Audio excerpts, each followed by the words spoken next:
बोधि प्रदाता आप्तज्ञानी सतगुरुदेव को भाववंदन। जय हो। 10 फैक्ट्स की इस यात्रा पर आगे बढ़ें उससे पहले ज़रा एक छोटी सी कहानी जान लें। अब ये कहानी कब हुई, कब घटना घटी, उससे हमें कोई प्रयोजन नहीं। प्रयोजन इस बात से है कि वो कहानी संदेश क्या दे रही है, प्रतीकात्मक रूप में क्या कह रही है। तो घटना कुछ ऐसी थी कि किसी नगरी में एक लकड़हारा रहा करता था।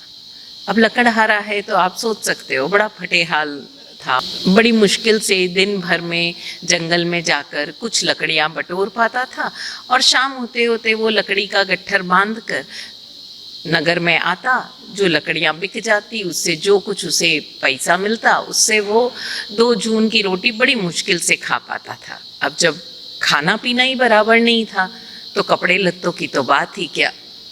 और चूंकि खाना पीना बराबर नहीं था इसलिए बड़ा पतला दुबला सा फटेहाल था। तो एक दिन घटना कुछ ऐसी घटी कि हमेशा की तरह वो लकड़ी काटने गया जंगल की तरफ, लकड़ियाँ बटोरी और लकड़ियाँ बटोरता भी जा रहा था, काटता भी जा रहा था और हमेशा की तरह अपने भाग्य को भी कोस रहा था, क्योंकि इतनी मेहनत करने पर भी उसे कुछ नसीब नहीं हो रहा था। अब घटना कुछ ऐसी घटी कि उस नगरी के राजा का देहावसान हो गया, यानी मृत्यु हो गई। अब जब राजा की मृत्यु हो गई तो वहाँ का रिवाज था कि जब भी किसी राजा के अगर कोई उत्तराधिकारी नहीं होता, यानी कोई उसका पीछे वंशज नहीं होता, कोई पुत्र पुत्री नहीं होती, या वो किसी और को उत्तराधिकारी घोषित नहीं कर पाता, मतलब स्वयं का तो पुत्र पुत्री होती ही नहीं, लेकिन अगर किसी और को भी अगर उसने उस कुर्सी पर नहीं बिठाया, यानी कुल मिलाकर वो राजा बिना किसी उत्तराधिकारी की घोषणा किए या बिना किसी उत्तराधिकारी को अपनी उत्तरदायित्व दिए, अपनी जिम्मेदारी दिए, यदि मृत्यु को प्राप्त हो जाता तो वहाँ की जो थी हस्तीशाला, जहाँ पर सभी हाथी रहा करते थे, तो उस हस्तीशाला की जो प्रमुख हथिनी होती थी, उस हथिनी को बड़ा सजा संवार कर उसकी सूंड में एक माला दे दी जाती, एक फूलों की माला दे दी जाती। और वो हथिनी उस पूरी नगरी में एक विशेष दिन ये सब कुछ एक मुहूर्त वहूर्त निकाल कर होता था। और ऐसी उनकी प्रथा थी कि भाई ऐसा जब कभी भी हो तो उस हथिनी के सूंड में जो आपने पुष्पमाला दी है, वो हथिनी जिस किसी के भी गले में वो पुष्पमाला डालेगी वही राजा होगा। और ये प्रथा कई पीढ़ियों से थी उनके यहाँ पर। जब कभी ऐसा हुआ तो इसी तरह से राजा का चयन हुआ।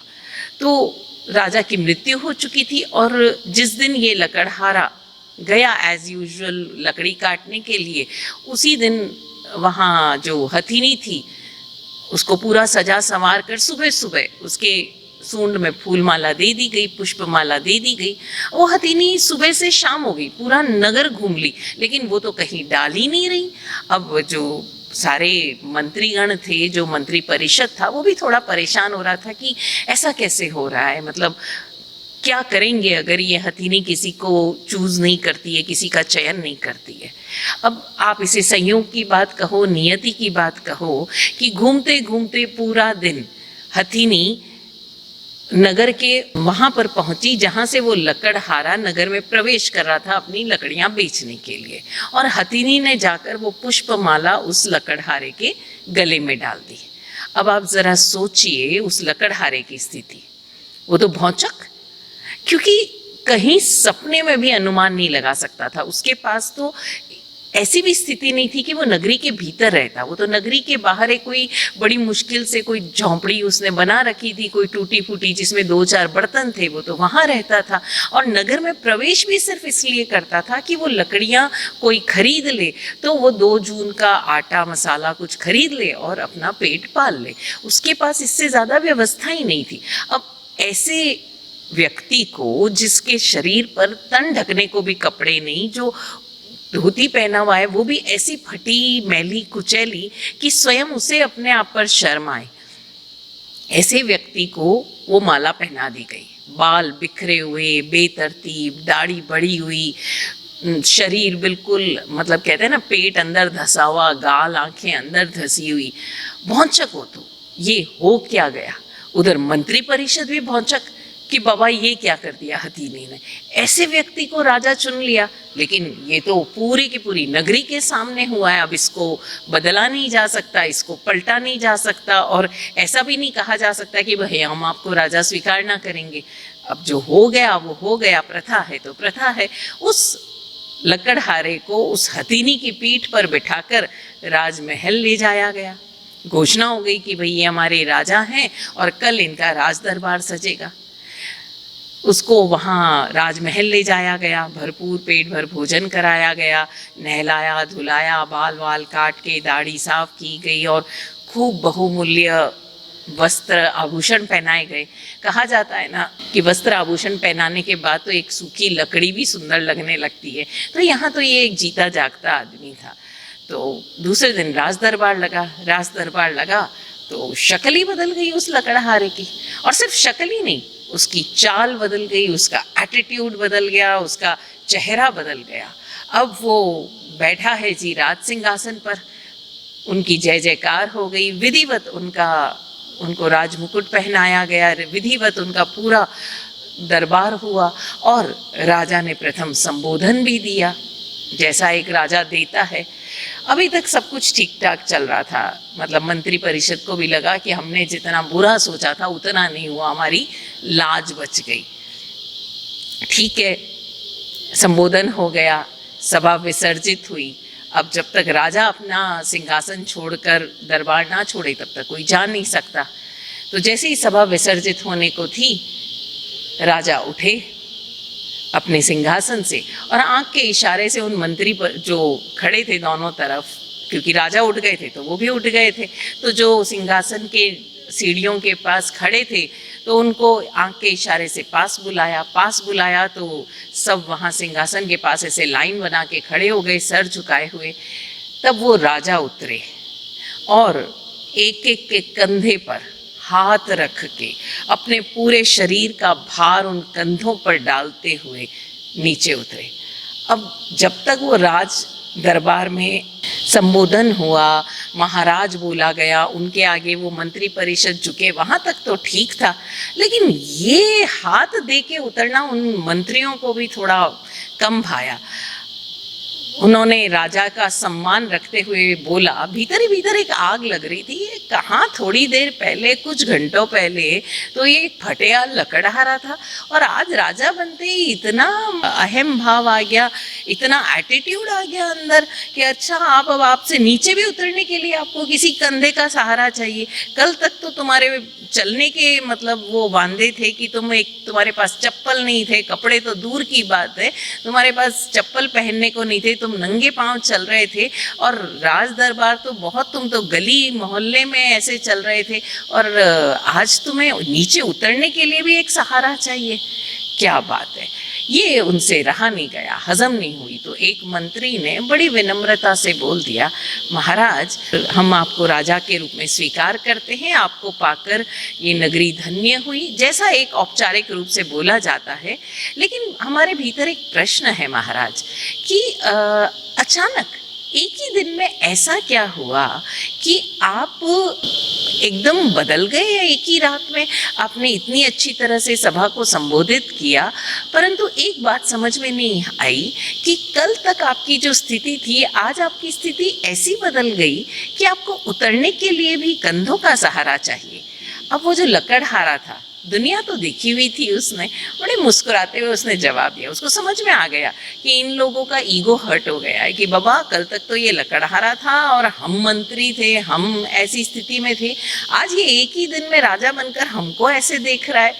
लेकिन समझदार था, उसने मुस्कुराते हुए जवाब दिया कि राजा बनकर मुझे अपने जिन कर्तव्यों का पालन करना है और जिसके लिए मुझे इस मंत्री परिषद की सहायता चाहिए, जिसके ऊपर मैं अपने राजकाज का भार सौंप सकूं, तो मुझे उन कंधों की योग्यता भी तो देखनी है कि वो इस लायक है कि नहीं कि इन जिम्मेदारी को उठा सके। सभी भौंचक, इस जवाब की तो उम्मीद ही नहीं की थी।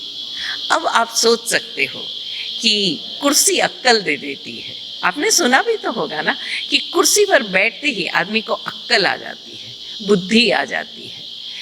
यही बात हम आपसे कहना चाहते हैं कि व्यक्ति जब किसी पोस्ट पर बैठता है, जब भी वो मालिक बनता है, उस इंस्टीट्यूशन के हेड की, लीडर की पोस्ट पर आता है, वो इंस्टीट्यूशन कुछ भी हो सकता है, प्रोफेशनल, समाज का, परिवार का, कुछ भी।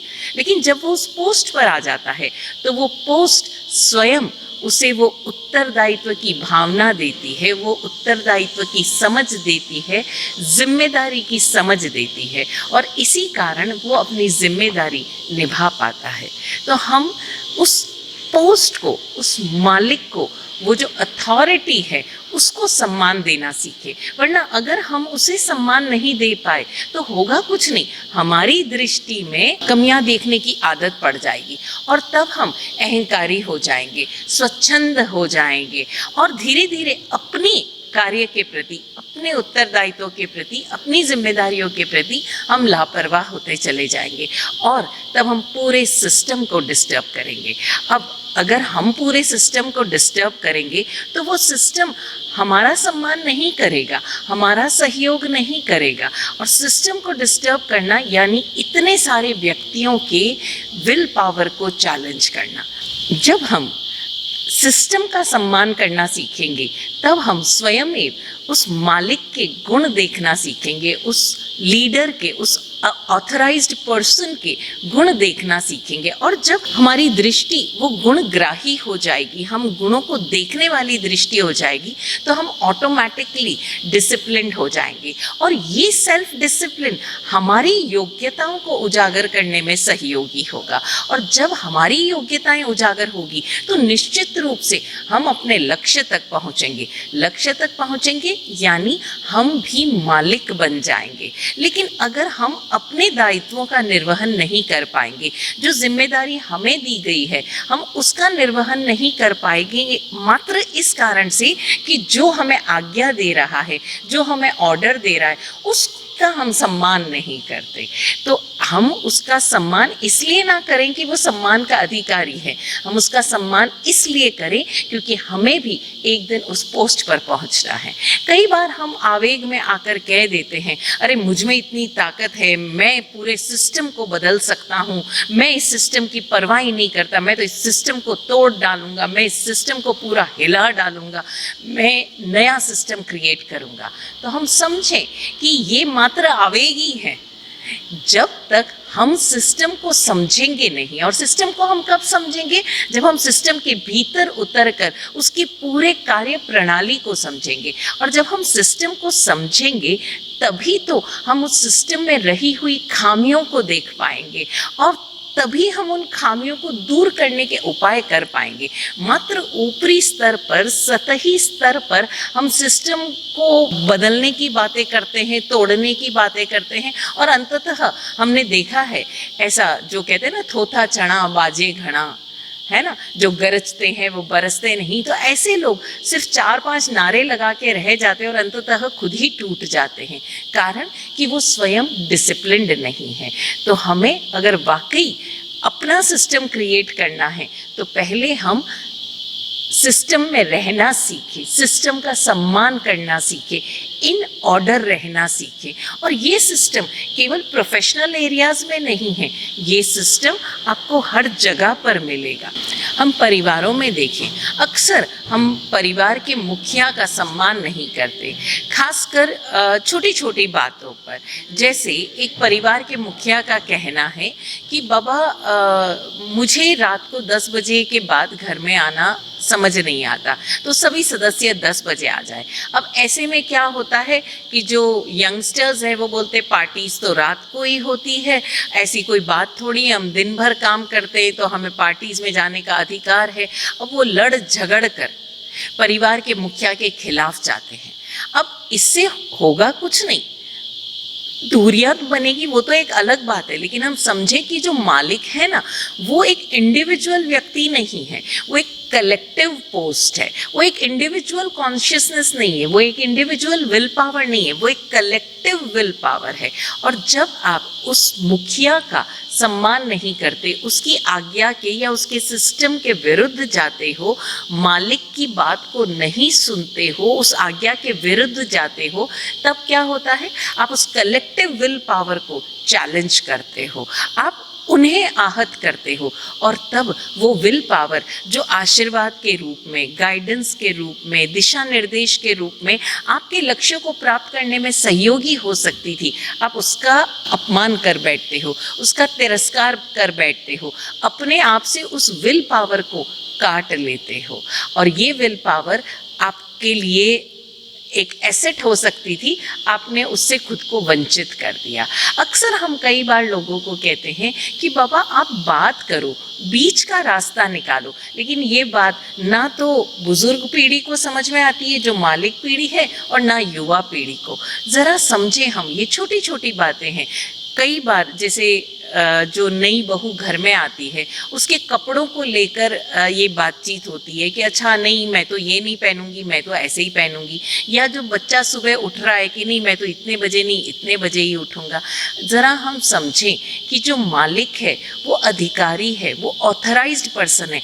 आप एक आयाम से देख रहे हो इस चीज़ को, वो सारे ही घर में जितने मेंबर्स हैं वो उन सबको देख रहा है। वो जान रहा है कि अगर मैंने तुम्हारी बात मानी, जैसा तुम कह रहे हो वैसा माना, तो क्या होगा, बाकी के घर के सदस्य वहाँ पर भी मनमानी शुरू हो जाएगी। और सभी अगर मनमानी से जीने लग गए तो फिर घर की कोई व्यवस्था नहीं रहेगी। और जब घर व्यवस्था में नहीं रहेगा तो एक सामूहिक रूप से जो एक अपलिफ्टमेंट होना चाहिए, जो एक अपग्रेडेशन होना चाहिए, चाहे वो ऊर्जा का हो, चाहे धन संपत्ति का हो, चाहे आनंद का हो, उस ऊर्जा के अपग्रेडेशन की डिग्रेडेशन शुरू हो जाएगा।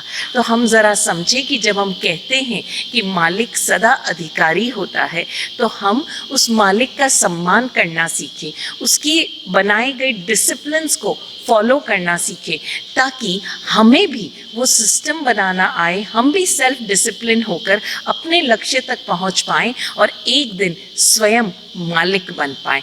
जब हम उस मालिक की पोस्ट पर पहुंच जाएंगे, तब हमारे भीतर स्वयं ही एक कलेक्टिव कॉन्शियसनेस, एक कलेक्टिव विल पावर बनेगा, और तब हम भी सबको साथ लेकर चलना सीख पाएंगे। अब ऐसे में एक प्रश्न उपस्थित होता है कि आखिर तो वो मालिक भी तो एक इंसान ही है ना, तो वो जो आज्ञा दे, जैसा ऑर्डर दे, कि हम सब कुछ मान लें, ऐसा कैसे संभव है? एक बॉस है, वो तो कुछ भी फिर अपनी मनमानी चलाएगा, तो हम क्या सिर्फ गुलाम बनकर नहीं रहें? इस सवाल का जवाब हम अगली वीडियो में जानेंगे। तब तक के लिए ओम शांति।